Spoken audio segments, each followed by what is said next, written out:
Talk shoes. Recorded live. Good morning, good afternoon, or good evening, wherever you may be across the nation or around the world. Once again, you're listening to VMware Community's Roundtable Podcast. This is podcast number 687.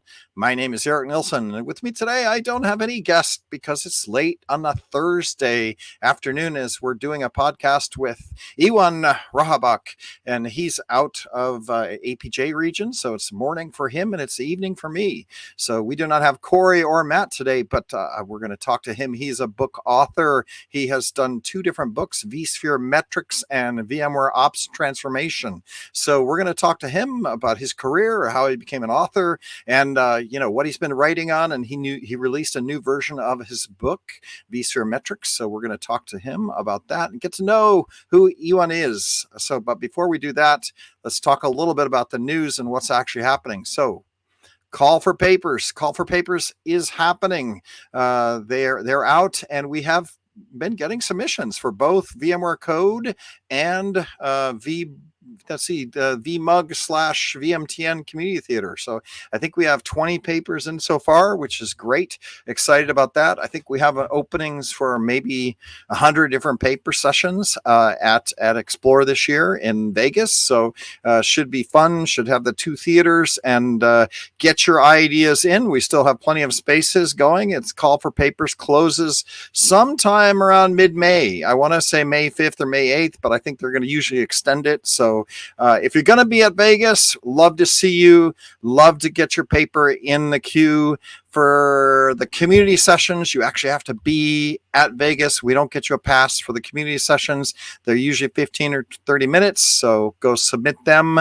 For VMware Code, if you have an interesting code topic, sometimes we can get you a pass. If you're desperate and you need a pass, we can sometimes get you a pass for those ones. And, love to hear good code topics. Code topics are about writing code. So if you've got code, the best ones to get accepted and the ones that will sometimes give passes for is ones that you're actually demoing code and showing people how to do code. So looking forward to those papers getting in. Those are out.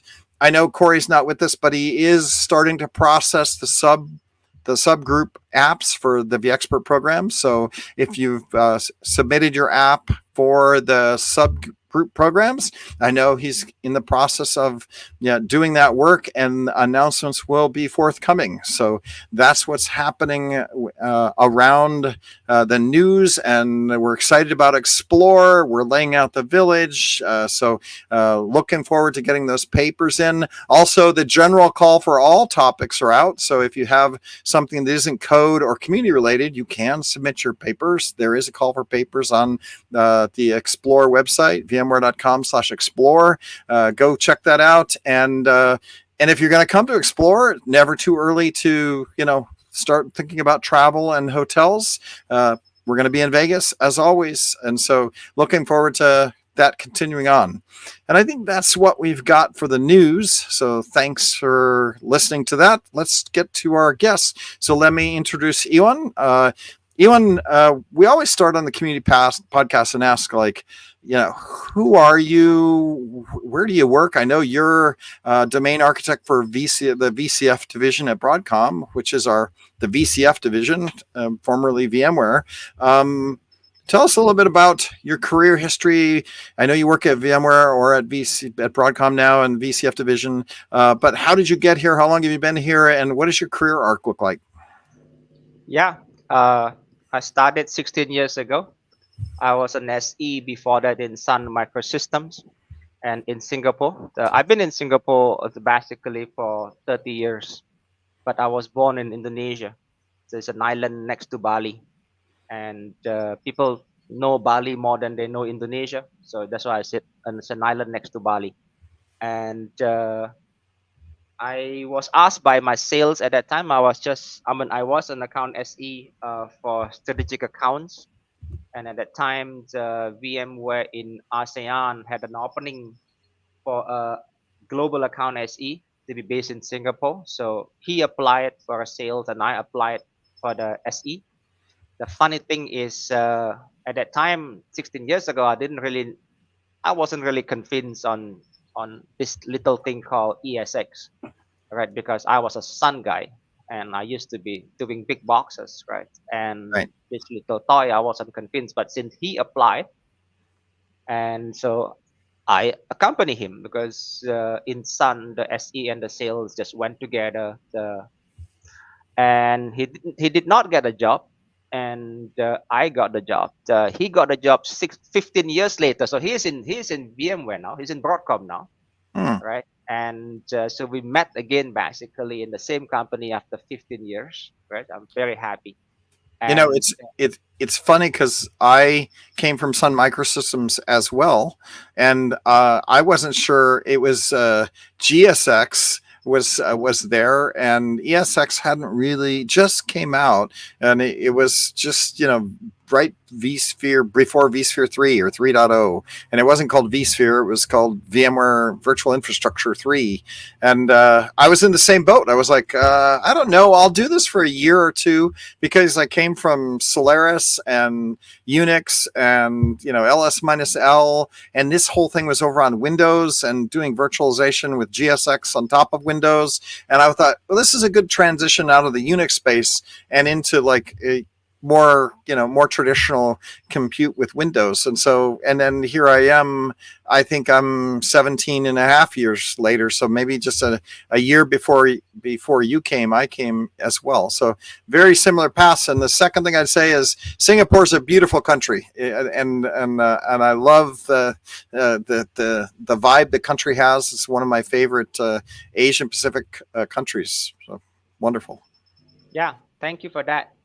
And the reason why I mentioned that background in Sun Microsystem because in it's in a sense is required, and that is why the book on vSphere metrics has a lot of element of the kernel. Because what I found is there are hundreds of metrics, and I can tell you in the Perf Manager API there are 822 metrics, and I am in a sense I'm the owner of. I'm compiling. I'm documenting these metrics, right? So going forward, now that we are it's a Broadcom, we are one big family. So I own these things in the last couple of months since we we are now under Broadcom. So 822 metrics under Perf managers and 322 under stats registry. I find that a lot of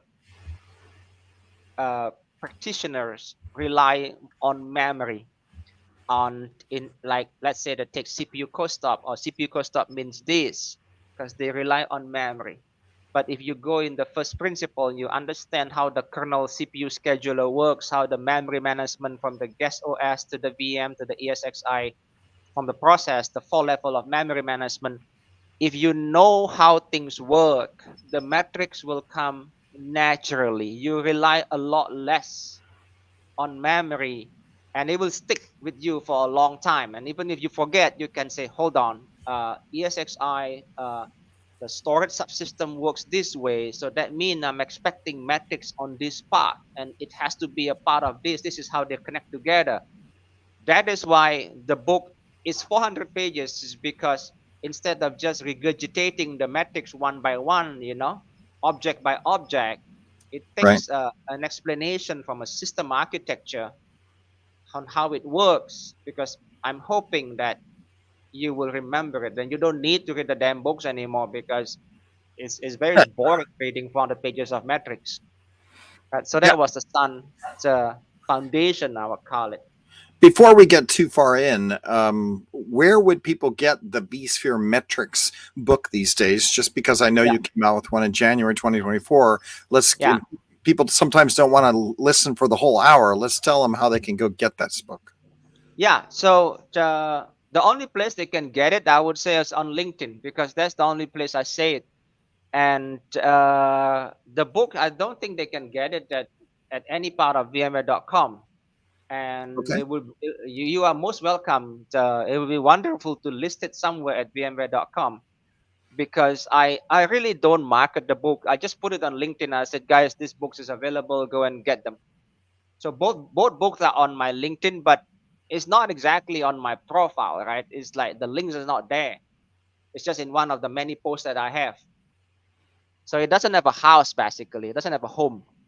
All right. So And this book is a little bit like Fight Club.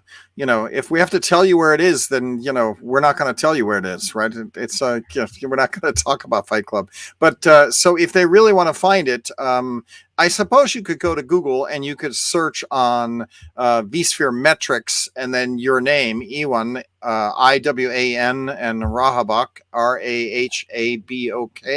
Is that correct? So that if you want to go find this book, I would say go Google it and then look for him on LinkedIn, and it's in a post somewhere, right? And maybe Correct. we can get it published, a link to this on the podcast as well. And I'll take your advice and see if we can maybe make a book list on the new communities we're launching with Broadcom on May 5th. So it might be fun to have a book listing there. So that's a good idea. Yeah. I think it's like there are enough folks with books that I was telling Frankie. There are probably like 24 books, but there is no home in Right. VMware.com for all these books, and I think like Well, every book. especially now that people are self-publishing, right? So a lot of people published in the beginning, and maybe you even published your book with a publisher. But then Yeah. I've noticed that a lot of authors are just self-publishing these days. Working with publishers, I found it they don't serve the interest of the authors, which is fair enough. They run a business. I fully respect that, right? But at the end of the day, I have a requirements as an author, which is I need to publish the book when I think it is ready. That's one part, and I need it to be written in a manner that I want it, and I want to be able to, most importantly, continue updating the book. The publisher work in a concept that okay, you can have the first edition and then keep it for like a couple of years, then you have your second edition. Right. That didn't meet in my case. It probably meets other people needs. I like it to be every month. I used to do it every month. Like I just keep updating it Yeah. every month because it's like the Linux kernel in a sense, right? And you just keep updating it, and it doesn't have to follow the traditional concept of first edition, second editions, right? Right. And Right. yeah, Yeah, I can definitely see that where now with the internet and with you can self-publish. It's dynamic. It's kind of like moving from a Microsoft PowerPoint to Google Spreadsheets, where everything's there online. You edit it constantly. Everybody's got a Google address, and they can come in, and I can share everything with everybody. And the next there's like hundreds of people engaging with content that I can share. on that, I just want to. I mean, my experience writing online, right? And if you are writing in Markdown language, HTML, I find it very painful. If the book overall structure isn't static yet, isn't firm yet. So what happens in my case, the two books evolve, and even the main, in a sense, the way we structure the. So I shuffle a lot of like tens of pages, reshuffle chapters. That is very painful in online editing tools such as Markdown and HTML. I find the classic Microsoft Word is just the easiest. I can just drag and drop and shuffle things. So that is why my book is not in Markdown, is not in a website, and it is just a Microsoft Word. And I did not even make it a PDF because it's easier for people in Microsoft Word. They can just copy the thing and then they make it as part of the internal operations guide, right? That they share with, and then they add their own company. Let's say you work in a bank, that there are certain things about the bank that you can write it down, and then you take pieces of my book that are relevant for you, and then go ahead. Yeah, that Make it makes a personal that guide. makes sense. And if you're not in it to make tons of money, which I know that even when you would in the old days 10, 20 years ago, they'd only give you $1 a book, so you'd spend all this time and you'd maybe make $4,000 or $5,000, and it wasn't very important to your income at all. There's a little bit of ego saying you have a book, but in the end, I'm a community guy. I like sharing knowledge, and so I think this is just a great way to share knowledge, right? And so Yeah. I like the idea, right? How did you back up a little bit? How did you end up in the concept of building a vSphere metrics book to begin with? Yeah. So going back when I was on account SE, this is back in the ESX 3.0, ESX 3.5, right?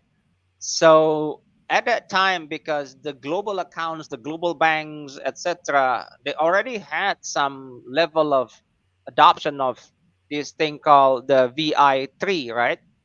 And that's the only product VMware had, and there was no other product. The ecosystem was not mature, and my job was to broaden the adoption, and that means I need to convince customers, right? So I used to spend a lot of time just sitting next to the VI admin, looking at the metrics and say, look, I know it is your ESX is 4 socket, 2 cores, 8 cores, and you are running this VM. But look, there's still space for it, man. You don't have to be afraid. There's still space for it. We can squeeze in more. So I spent a lot of time on performance and capacity management, digging down. Look.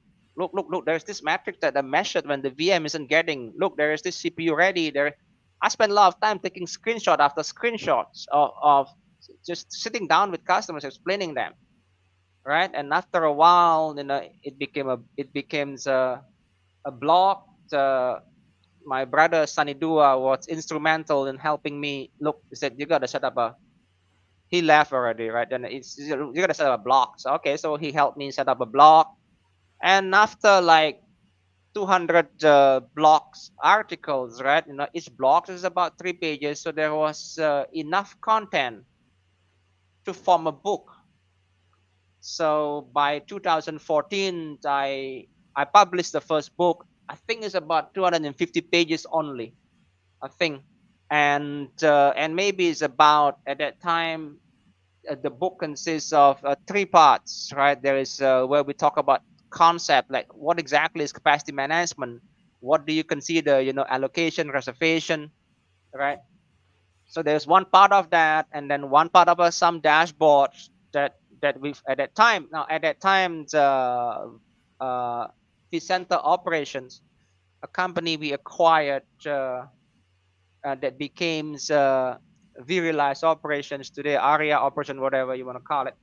Uh, that that was like a dream come true to me, because instead of when I first saw 1.0 of Integrian, which become area operations today, right? When I saw that, I said, wow, this is like a dream come true, because instead of taking screenshot after screenshot, one by one, cluster by cluster, host by host, VM, I suddenly can just slice and dice this whole environment. Just tell me, is there any VM that is not getting the CPU that it wants, and tell me when. And it's just like one dashboard. It's just like that. In 5 minutes, I'm done. So that is when I started building dashboards on it, right? And at that time, Ronald Buder, he was the VMARK leader in JPMC. He was telling me that look, they were using vCenter operation, and they said it's just like a big data. I can slice and dice the whole environment the way I want it, right? So so the book consists of dashboard and consists of metrics. So that's 250 pages. About 10 years ago, the first one was published under the PEC publisher, right? Mm-hmm. And then the second edition was about, I think it's about maybe about 400 pages on the and I broadened the topic, and that was still under PEC. And then PEC was kind enough when I said, look, I think it was in 2020. I think I was telling them, look, I wanna publish the third edition, but not under you anymore. Can I have your permission, right? Because the funny thing is the IP belongs to them. That's the thing I don't like about working with publisher. The IP belongs to them. This is like, are you serious, right? And so they were kind enough to let me to take it, open source it, basically make it Right. free. Plus, anyway, the content of the third edition was largely different than the second edition. And of course, now you got the fourth edition. After we became like 900 pages or 1,000 pages, I split them into two. So There's hardly anything on the second editions anymore that is in the fourth edition and Fisher Matrix now. Yeah. Yeah, you've been at this for 10 years. The second, the book that you split out, I think you titled it VMware Ops Transformation, Hmm. which focuses on reactive to proactive automation, I guess. What, um, I guess I look at the load that we're seeing on servers now and the number of VMs and the number of cores. Has this become a bigger topic for people, or because vSphere has become more mature, is it less of a critical topic? I wonder where this is going from the standpoint of needing to drill down into these metrics to run your SDDC, your data center automation. Yeah. And I think it has become less of a topic, which it should not. And so let me ask you, Eric. Okay, I conduct workshops. I call it operationalize your world, and I've probably done it probably about 3 or 4 dozen in various countries, right? And I did it not so much in the U.S. I did it for a large bank in the U.S. Several years ago. I spent 3 days there, right? But mostly in APJ and some part of Europe. So in the workshop, I would ask, look, I've been in IT for a long time. How many of you has been around for more than 2 decades, right? So there'll be a couple of hands raised. How many of you knows VMware for more than 1 decade? There'll be a couple of hands raised. I said, do you notice something? Why you need a 2 decade experience individual contributor, an engineer, talking to somebody with 2 decades experience in IT operation and IT support? Why? Why don't we have fresh graduate talking to fresh graduate? We can cut the cost by 5 times, Mm-hmm. right? Because my salary is much higher than a fresh graduate, and your salary is much higher than a fresh graduate. Tell you why? Why do we even have a job? Do you think that we deserve this thing, right? Do you think that the company love us, right? I think the fact of the matter, I want to ask you, Eric, like why? Why do you think like why this admin and engineer, right? Iwan, this guy in Singapore, it's why do you need an experienced admin? I know the answer. I know the answer, which is, if you put WordPress on virtual machines and, you load up those machines and you get a 2-second delay, it's going to take you a while to figure out what's going on, let alone the security of Well, getting I can that. I I I, There's work in I it. disagree, Eric. Let's say I'm Mhm. an intern, okay? Let's say I'm an intern, Sure. okay? And there's nobody else in the team, just an intern, just me. I'm responsible for 10,000 VM environment, okay? Sure. Hmm. And I just gonna tell, get VMware Consulting, get VMware PSO. Hmm. Okay, what are we running on? We are running Dell, or get Dell Architects, get Dell Managed Services. What are we running? What else? Microsoft. Okay, get Microsoft Premium Support. Just get all of them in the room here for me, 24 by 7. Just get all of them. You can have the world expertise. The only thing stopping that idea from happening is cost. That intern is cheap, but the intern is being backed by the vendor's top. That is expensive. Right. So the only reason why we are in the room, I told the audience, is cost. You save company money. That's the reason why. Now, with I guess with Broadcom pricing and with the cloud uh, repatriation, I think costs in which you can squeeze more VMs. Sure. I spoke with 2 banks in Singapore. One is a UK bank in Singapore with a big presence, and one is a local bank. And the UK bank, I think, like a few weeks ago, I met them this year. They said, Iwan is very simple. We are cheaper by a factor of 4, and they outsource their data centers, right?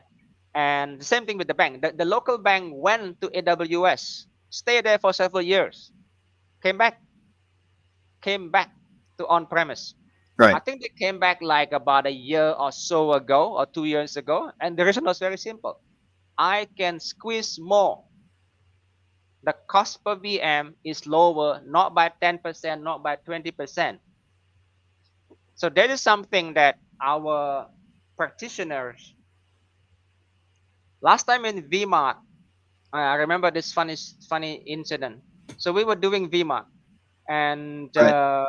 because I set up the predecessor, the precursor of VMAC in Singapore. So I set up the user group in Singapore, right? And I don't know what it was called before VMAC. Do you know?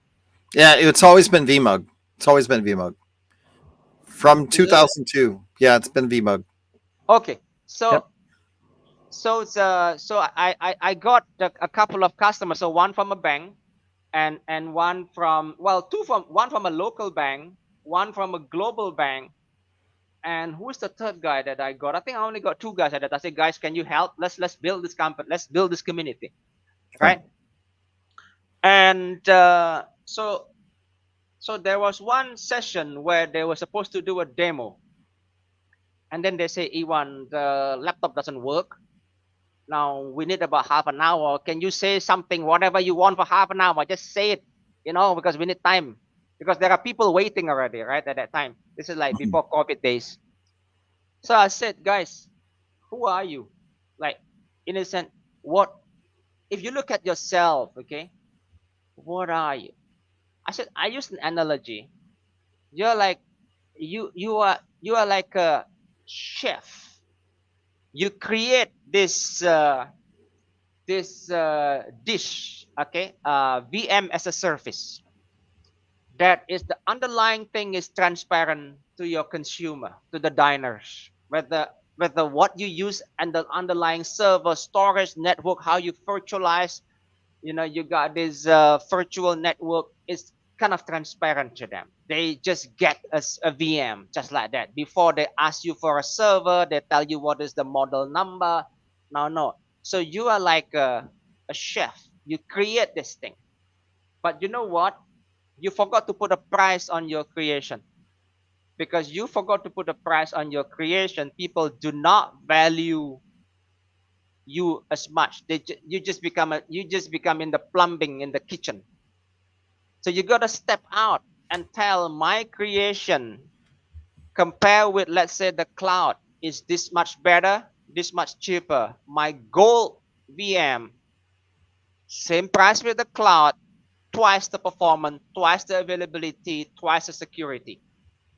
My bronze VM, same quality with the cloud, half price, better support, those kind of things. So Right. you gotta be able to articulate your creation. It's a pity that you stay technical just in the kitchen. It's not being appreciated. And I think this, I'm hoping that our community will step up, because cost is a topic that is more relevant to a CFO and a CIO, rather than, let me tell you how stretch cluster in vSAN works, right? You're not gonna get much time from CIO on that kind of thing. But if you talk about SLA, gold, silver, Sure. bronze, availability SLA, performance SLA, and you talk about price, you talk about comparison with public cloud, that is relevant.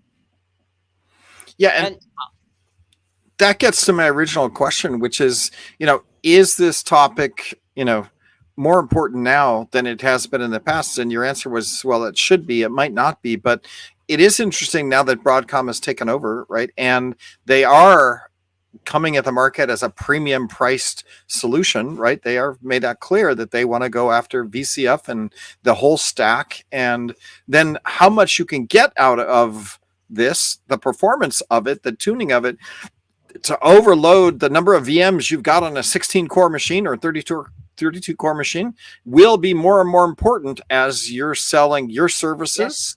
Yep. yes, I can totally see exactly. that. Yep. Yeah, because now the way I see it, right? I'm as a professional, VMware has been around for like 2 decades, so there are enough community who have enough mouths on VMware, right? So my take on it is time to step up. So you have mastered vSphere. Now it's time to master NSX, vSAN, and the VCF stack on top of it. So, and you present this thing as a single unified private cloud that you architect. And because at the end of the day, the customers don't really care about the individual component, whether that is NSX, vSphere, vSAN, vRealize, what. I just, hey, give me my VM, right? And I want to run some Gen AI workload. Hey, how come it's slow? Tell me, give me all the counters. I want to see it. So those kind of, I think it should be, there's an opportunity for the community members to step up. It's because now that from Broadcom point of view, it moved into a suite. It's no longer about Microsoft Word is better than Word Perfect. Lotus 123 is better. Now it is just Microsoft 365. Now let's move on and now let's discuss the business impact of it. So I have an easy question, and this is just my own personal question. I run vSphere in Iraq and San Jose, and I've got some workloads on it, right? And I go to vCenter and I look at my graphs, and I'm looking at what's actually happening. Where do people go to drill into the metrics when you're talking, I'm running vSphere? Am I SSHing into the ESX server and then running, some commands that get me data out of that? Or I have never seen this in vSphere, but maybe I just haven't drilled down in the right spots before. I'm just curious, when your book addresses this, where do you go get this data? Yeah, I think, okay. In vSphere, okay, which present itself through the vCenter's UI, the vSphere client UI, and through ESX Top. I say this they have a use case with this 5-second in ESX Top. I'm speaking right now, not the roadmap that we are working on. Unfortunately, I can't talk the roadmap, but I'm the engineer. I'm one of the engineer working on that, and I can tell you that a lot of change that this is something exciting. A lot of things that we could not do before in VMware now is being done. Now is being planned. So there is an Epic, there is Jira, right? Initiative to get it delivered.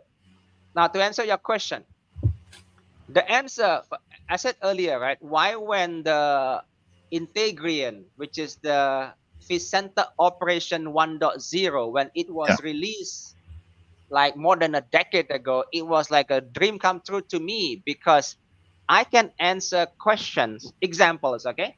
So let's say you got 10,000 VMs, okay? And you want to ask, okay? I want to know for every single one of this VM, in the last 3 months, give me the 99.9 percentile CPU ready and sort it by the worst. Give me a table of 10,000 VM, every VM in the last 3 months, and give to me sorted by the worst CPU ready that experienced by the VM. But I do not want the max because could be an outlier, one-time outlier. I don't care about that. Give me 99.9 percentile or 19 or whatever number that you say, okay? And in just like in my experience, 30 seconds is done. 30 seconds is done. And to create that in the UI of today ARIA operation is just click, click, click, click, click. It's just like that. And there are you probably, I mean, I'm sure you know this guy called Duncan Epping. Sure, right? Of course. Yep. So Duncan and I, we were in a Zoom call with a customer on vSAN. This is many years ago. Okay, when vSAN was introduced. So there was a customer in Indonesia, 12 node vSAN, 600 VMs. Okay, and they were discussing performance issue, and I remember Duncan was saying, yeah, I think it would be nice to be able to when we pick a VM, we can see the disk group, etc., etc. As they were talking, I was just building it in front of them, and they didn't realize that, hey, it's actually done. Iwan, let's just build it, because they were busy talking, and there was just like only a couple of minutes is done in front of them, right? So it's, that to me is unfortunate that that kind of capability. That's why when you look at area operation, there are those who are hardcore, the 1% who would die by it basically, right? And then majority of us, unfortunately, there's not enough awareness on the capability of this product. Yeah, it is fascinating to, understand that as Broadcom and VMware people put together VCF as a bundle, where now if you do buy VCF, or the pricing is going to be such that you're going to get VCF, you're going to get ARIA operations as part of this, and then people are going to start to learn that this is there, and it will help you squeeze out performance and load up VMs on given servers, right? And if you just buy, vSphere independently, right, you buy standard edition, you're never going to learn that. You're never going to be exposed to the fact that this data and in the software is there for you just to be able to, pull a report like that. Yeah, yeah. Remember, I was saying, okay, I said earlier that there's enough miles on the VMware community. So this is one of my in one of my workshop. I said, guys, you and I, we are all infra guy. We are architect. Now, I said there are 3 level of architect. We are system architect at heart. So we are at the foundation level. We are system architect. We are technical people. Yeah. Now, as you know, CIO, CFO aren't gonna be that much interested in the NSX, let's say, tunneling. Okay, so what you gotta do, you gotta change the system. And even not, well, you don't have a choice. You are you buy SDDC and you sell IaaS. Your application team do not care whether it is VMware, VM somewhere, VM nowhere. They do not care. It's transparent to them to a certain extent, right? Because you virtualize it, right? So you have converted an SDDC, which is a system, into IaaS, which is a service. So in SDDC, you talk architecture. In IaaS, you talk service level agreement. You talk SLA. So you move. So there is the foundation is a system architect. Then there is a service architect part of you, which you need to articulate. You need to document in your intranet, etc. Document the service level.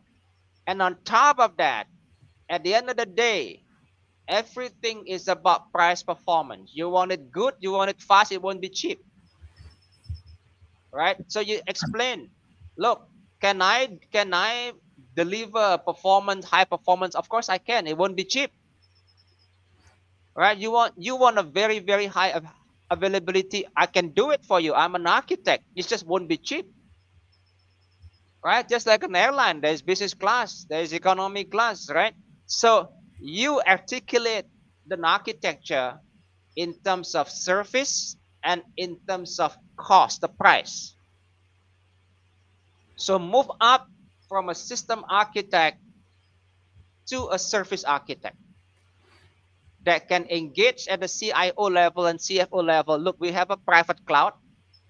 Okay, what it is, you don't have to worry about it. And well, it is VCF. It's just called VCF. Okay, underneath that, don't worry about it. It's under my care. Something wrong, you can go after me. Now, but let's talk about what our customers are getting and why it is better than the public cloud. That kind of conversation has to happen. And that is what I talk aloud in my second book and in my workshop. My workshop doesn't talk about, in a sense, the nitty-gritty of it, right? Yeah. My brother-in-law got a new position. He worked at eBay, and eventually eBay, consolidated, and he had to go look for a new position. And he got a site reliability engineering job, right? Which also plays into this, because in that site system reliability engineering job, where He's actually looking at, not only what is the cost, what is the performance, but what's the reliability of this? And, can we do it to X number of nines? And, how many services are dependent on what other services? And, how do you deliver a complicated environment that's providing an application service across multiple, infrastructure components? And how do we build that so that it's not only secure but reliable, right? And I've seen that problem in myself, where I can architect something and it runs really well 95% of the time, but then how do I optimize that so that it's 99.99 and people are happy with the performance of that service as well? And I feel like that's part of the equation here as well. It's not only just looking at the architecture from a performance perspective, but a reliability perspective as well. So my take on it is if you looked at it from your customer standpoint.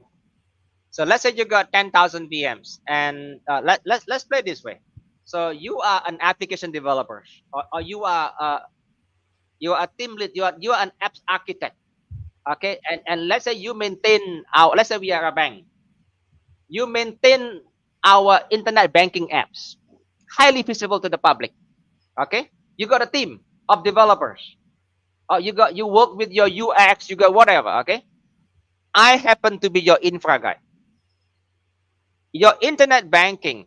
Let's just say 1,000 VMs in my environment. Okay. Of course, it's multiple data centers as per the requirement of availability. But that 10,000 VM is only 2% of my environment. My environment is 50,000 VMs because we do other things. Mm-hmm. Yeah, yours is important. I 100% agree. You pay me good money for that kind of service because you want gold class for your production, okay? And then for your test and dev, you are happy with bronze class, okay? Because you also have to deal with budget, right? And so my question to you.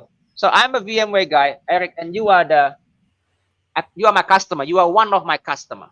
Okay, you are not my only customer. You are one of my customer. You are a top customer. Okay, I need to maintain relationship with you, right?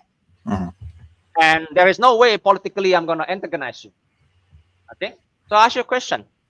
So Eric, you got this 10,000, you got this 1,000 VM spread all over the place in multiple. What is your ask? What is your ask? What do you want from me? Because you don't care about the underlying, ESXi, right? It's not your problem. Okay. I want my application to stay up and deliver. So this is my answer, Eric. Your application is none of my business. You buy from me IaaS. You buy from me a blank Windows template. What application you write there, whether you got an open source apps, whether you do a homegrown code, can I agree that is your problem? Sure. You write a bad code, can I agree that is your problems? I don't know. You write a bad code. Why should I be responsible for it? I just give you a blank VM. That's what you pay from me, right? You buy from me a VM. You do not buy from me internet banking apps. No, I need to buy infrastructure that scales to the point where my application stays up, even if I've written it poorly. Wait a minute. Okay, that is your statement. I'm saying, what are you buying from me? What are you paying me? Yeah, I'm buying infrastructure. Okay, sure. Then I said, okay, Eric, how many VMs are you gonna buy? What kind of VM size? 2 CPU? What you tell me, right? You will tell me. Hey, Iwan, sure. Mm-hmm. Iwan, I need, okay, at any given moment, 24/7, I need 100 VMs. Okay, done. But I want to be able to burst to how many? Right. 10,000. Where is your money, Eric? Right? Where is your money? Right? So you're gonna tell me, Iwan, I have money. I'm gonna buy up to 500 because that is all the money I have. Fine. My job. Yeah. My job is to supply you that. My job is not to question you, but to supply you. All right. Mm-hmm. So my job is to make sure when you scale to the number of VM that you that you agree to pay for, I will give it to you. Right? Sure. Okay. So what you run inside is none of my problems. Agree?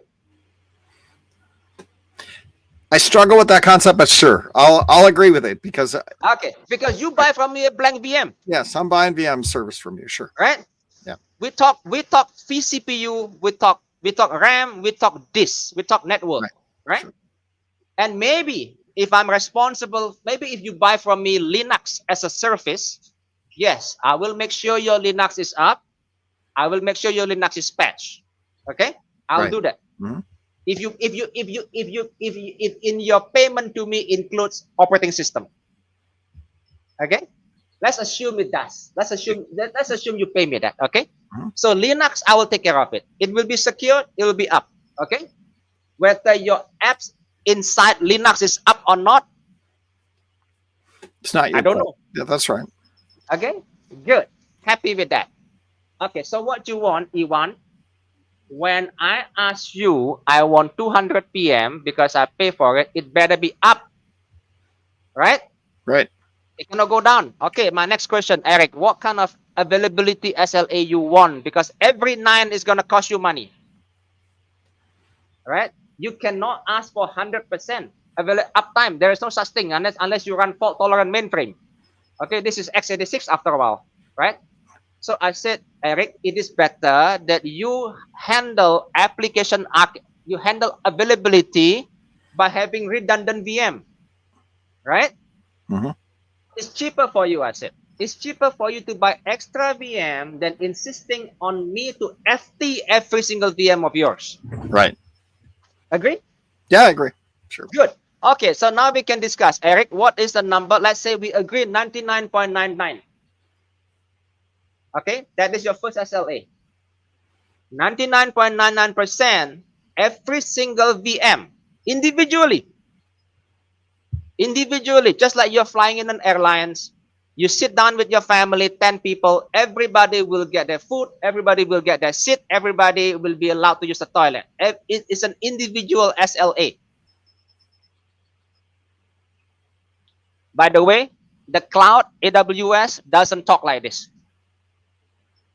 They will not talk about your EC2. They will say their AZ, the availability zone, is the one protected, not your VM. So now I'm already stepping up my service to you, because you will tell me, Iwan, I don't care if your ESXi or your cluster is down. I only care about my VM. That's what I pay you, Iwan. Right? Mhm. So I will also fine. I will not in a sense be in a sense doing like AWS where I only measure my own kitchen. Let's measure the dining area. You have 200 diners, 200 PMs, 99.95 each. Done. Okay, they're up. So this is already better than AWS. Okay, because now you have 200 individual SLA.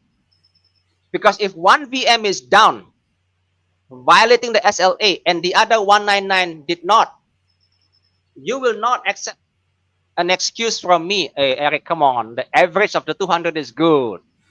Right. You Sure. can't. You're going to say, hey, Iwan, look, like I'm flying an airline. When I fly an airline with 10 people there sitting, everybody will get their food. You cannot say, well, the first guy get double the food. No, Iwan. Everybody will have to eat. That's part of we bought the ticket. We bought 200 VMs. Right? You do not buy resource pool. Resource pool is different concept. That is not VM as a service. That is a resource pool as a service, in which I do not care what you put there. I just give you chunk of CPU, chunk of memory. That's what so that's a different business contract. Okay? So we're not talking about that. So now, 200 VMs, SLA individually. Okay. Anything else that you want? I have no idea, but I think I'm good. I just want my VMs. I'll manage my application. I need them up. I need them running. I need a certain amount of memory. I need a certain amount of CPU per VM. that I can calculate what my app's going to run. Don't know what else I need. Eric, just because your VM is up does not mean it is fast. Sure, you're right. I want X amount of cycles. Right. So now we are talking about the second SLA. The first one is availability SLA. The second SLA is performance SLA. Okay. Sounds good? Yeah. By the way, it doesn't exist in the cloud. AWS is not going to give you performance SLA. Okay. Now, the performance SLA, it goes back. What kind of performance SLA you want from this VM, Eric? Let's have a discussion. What do you want from me? I need X amount of gigahertz out of that CPU or out of that to apply to that VM over time. Okay, let's say okay, good. What about so what about this? Let's say each VM that you buy from me is 1 CPU, 4 gig and 100 gig of this. What kind of SLA you want on storage?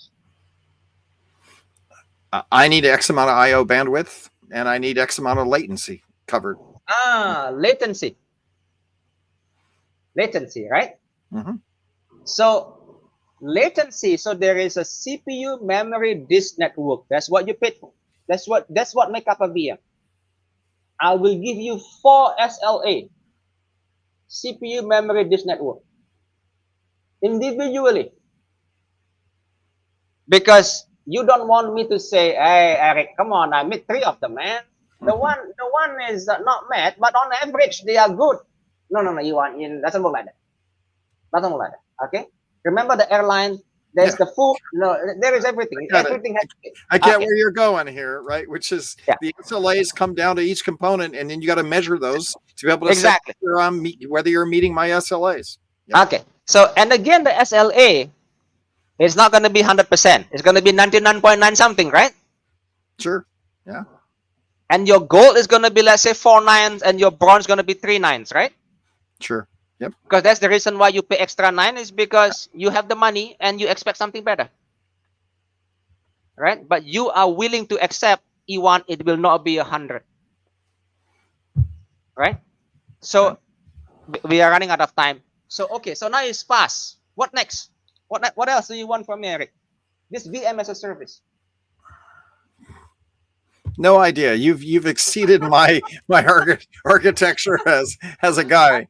Okay, but Eric, I get where you're going here, which is how do you? I assume you're going to pop the stack here and say it's about measuring all of these and making sure that you're meeting those SLAs for each one of these components across the whole architecture, right? Is that where you're headed with this example?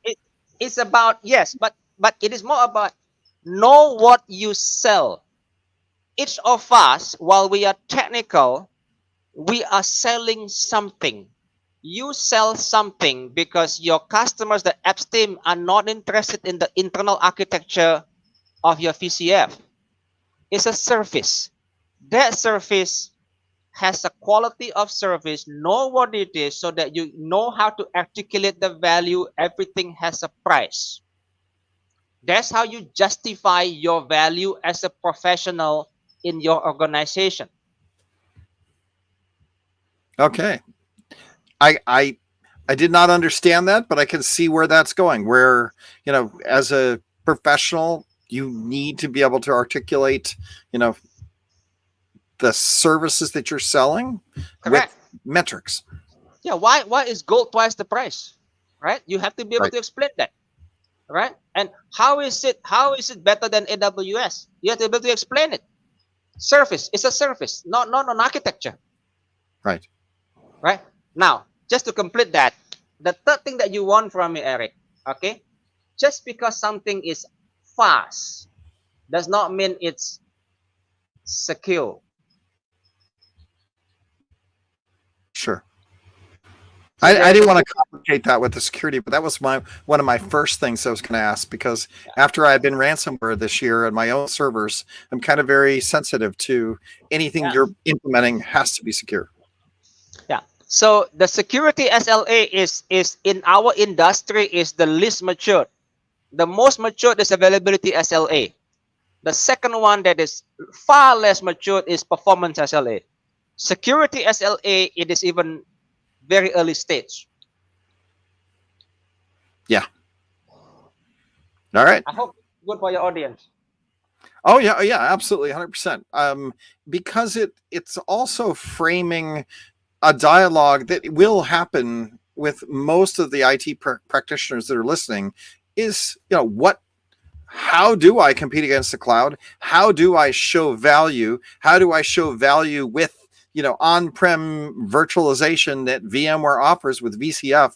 And everybody is starting to look at that now. And there's probably 70% of our audience that's just been sitting with vSphere and hasn't gone through the whole stack. They've just been comfortably purchasing vSphere and spinning up VMs, right?